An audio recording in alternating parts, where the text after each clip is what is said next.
Vendredi 4 avril 2025, quelques principes de prophétie biblique.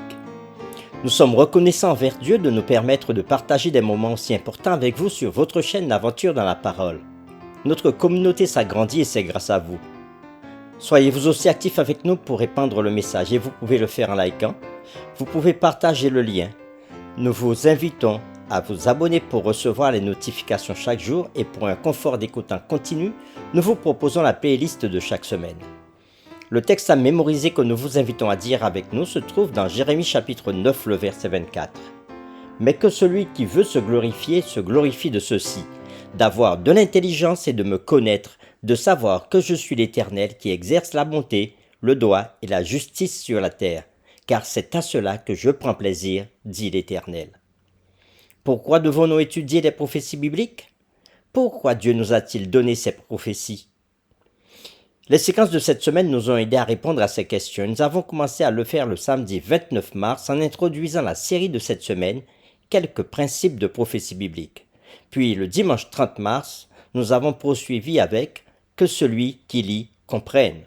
Puis le lundi 31 mars, « Dieu veut être compris ». Le mardi 1er avril, Daniel, scelle les paroles. Le mercredi 2 avril, étudier la parole. Le jeudi 3 avril, figuré ou littéral. Et aujourd'hui, nous poursuivons avec des réflexions avancées. Attention au texte. Le texte biblique est la base de toute discussion sur la prophétie biblique. L'intention première du lecteur doit donc être de lire le texte biblique de la prophétie avec un esprit de recherche.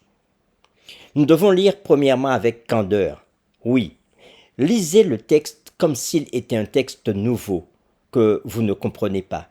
Il est intéressant de noter que Daniel lui-même a commencé à comprendre sa prophétie de Daniel chapitre 9 verset 2 seulement après avoir reconnu qu'il ne la comprenait pas.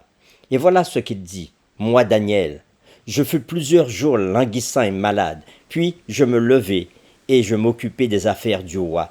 J'étais étonné de la vision et personne n'en eut connaissance. » Daniel 8, verset 27. Les humains, nous dit la Bible, sont naturellement dans les ténèbres. Dans Jean chapitre 1er, verset 5. En effet, la tentation la plus courante lorsque nous abordons la prophétie biblique est de croire que nous comprenons ce message, même avant d'avoir lu le texte.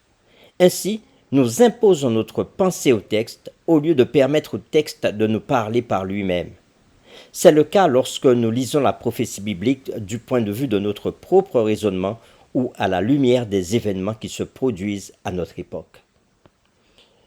Deuxièmement, nous devons lire attentivement la parole. La prophétie biblique contient des informations importantes sur le dessein du monde et des vérités vitales pour le salut. Les prophètes de la Bible ont soigneusement choisi leurs mots et leurs formes d'expression pour transmettre leur vision inspirée. Par conséquent, lisez le texte lentement en prêtant une attention particulière à ces mots. Lisez-le plusieurs fois pour vous assurer que rien n'est manqué dans la lecture du texte. Ainsi, nous trouverons des sources d'eau vive jaillissant là où le lecteur négligent ne discerne qu'un désert.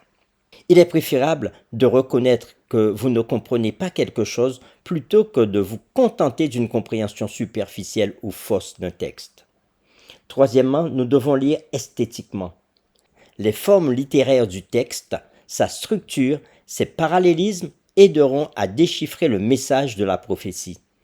La prophétie de l'image de Daniel dans Daniel chapitre 2 est clarifiée par son parallèle avec la prophétie des 4 bêtes de Daniel chapitre 7.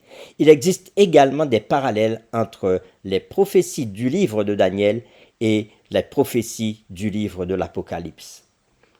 Quatrièmement, nous devons lire contextuellement.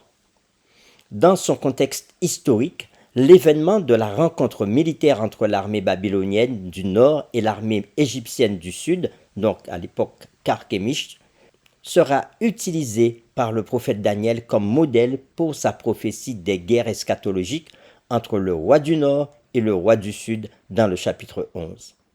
Dans son contexte littéraire, le fait que Daniel 7 soit écrit en araméen, le langage international de l'époque, tandis que Daniel 8 est écrit en hébreu, le langage d'Israël, indique que la prophétie de Daniel 7 se concentre sur les royaumes de la terre et a un impact universel, tandis que la prophétie de Daniel 8 se concentre sur le peuple de Dieu et a un impact spirituel. Cinquièmement, nous devons lire intertextuellement. Étant donné que le texte prophétique est son propre interprète, il est nécessaire de chercher le sens du texte principalement à partir du texte lui-même. Cette approche est également ancrée dans le principe fondamental qui a été énoncé par Martin Luther en disant ceci: l'écriture interprète l'écriture. Un passage devient la clé expliquant d'autres passages. Par exemple, l'association du bélier et du bouc dans Daniel chapitre 8, en plus de ses nombreux liens linguistiques avec Lévitique chapitre 16, suggère que la prophétie de Daniel 8 fait référence au jour des expiations. Pour terminer, nous vous proposons quelques questions sur lesquelles nous vous invitons à échanger avec votre famille, vos amis ou votre communauté de foi. De quelle manière l'étude de la prophétie peut-elle grandement accroître votre foi? Quelles prophéties, certaines écrites il y a des milliers d'années, sur des événements qui se produisent des centaines, voire des milliers d'années plus tard, ont aidé à renforcer votre confiance dans la Bible et, plus important encore, en Dieu qui l'a inspiré? Comment, par exemple, Daniel chapitre 2 nous donne-t-il des raisons puissantes et logiques de faire confiance non seulement à l'existence de Dieu, mais aussi à sa connaissance de l'avenir? Quels sont les meilleurs moyens de nous protéger contre les nombreuses tentatives sauvages et spéculatives d'interpréter les prophéties?